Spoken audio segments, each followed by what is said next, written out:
I really like to learn the song inside out, even though some of ours are really complex. For example, there's an instrumental on the Snakes and Arrows album called The Main Monkey Business that took me 3 days to learn. But I wanted to learn it piece by piece instead of writing it out, and to learn all the transitions, and to learn it as a piece of music, however long it took.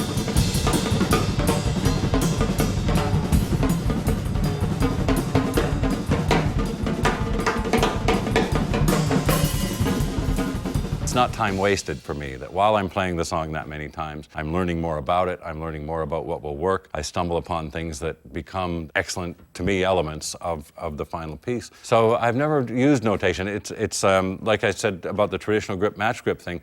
When I learned sight reading, and even piano lessons that I'd had before that. It became a part of my education, like learning a language in your childhood. But I never used it subsequently either. I was in rock bands playing all those simple enough songs of the mid-'60s anyway, before things got crazy in the late '60s.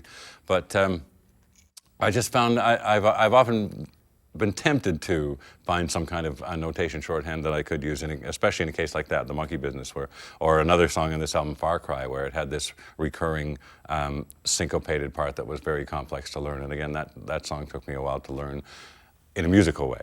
And I liked when I found out that Buddy Rich was not a sight reader and learned the arrangements, he would have another drummer play the song a few times with the band, and then he would go up and play it.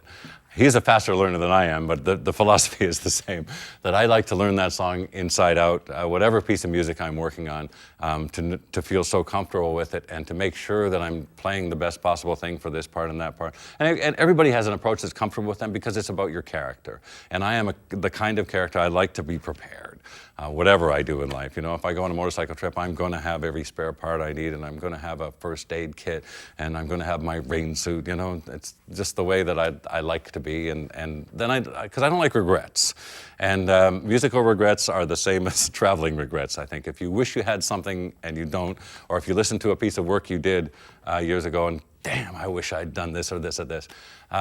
On the other hand, where I've been using Tom Sawyer as a bit of an example of a song recorded in 1980 that I still wouldn't really change a note. And when I perform it live, other songs have evolved or changed in different ways, even much newer ones. That Malignant Narcissism that we've been looking at, I notice now playing along with the CD, I've changed it a lot in the live performance, because it's meant to be that loose, and I keep finding different little things that for me work better or are more exciting. But other ones that in those days, especially 1980, then we played those songs over and over in the studio until we got them right.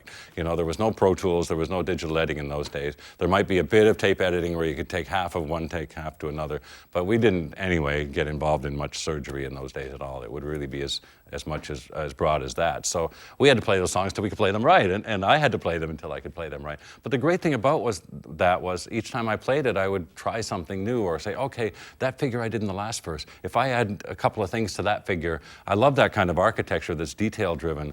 And again, this is about your character. That's just something that appeals to me, is a kind of symmetry and a kind of echoing resonance throughout the track, where you hear something in the last ride out, oh, that's something he set up in the first verse.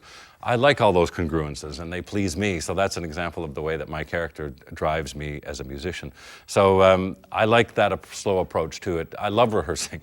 I've often said I'm not a fan of touring, and anybody who knows anything about me is tired of hearing that by now. But I do love preparing for it. I love rehearsing, and I've now spent these 2 weeks here at Drum Channel World HQ, playing every day along with the records, and building up my strength and stamina and smoothness and all that, and feeling more confident every day, and that's a great feeling. And next week I'll start with the other 3 guys for a couple of weeks, and same thing, feeling the band day by day, locking in, and just, you know, becoming a true band in that higher than yourself, better than yourself, holistic sort of way. So all of that's really good. And so rehearsing is not something that I've ever shied away from. It's something that I do enjoy. So learning a song, if it takes me a couple of days, there's nothing wrong with that from my point of view. I'm happy.